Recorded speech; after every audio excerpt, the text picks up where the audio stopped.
Hi guys, welcome to the channel. In today's video, I'm going to show you how you can sell Bitcoin on Binance and transfer to bank. So the first step you simply need to do is to open Binance. Here you can see option on the top buy crypto. You simply need to click on that. And here you can see two options you have, that is buy and sell.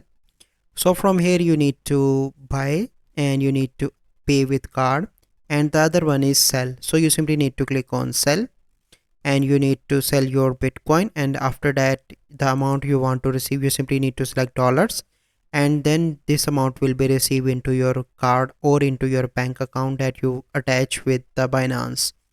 So this is a process how you can sell Bitcoin on Binance and transfer to bank. So I hope you find this video helpful. If you find this video helpful, must like this video, subscribe to our YouTube channel for future videos. We'll see you in the next video. Thank you. Have a good day.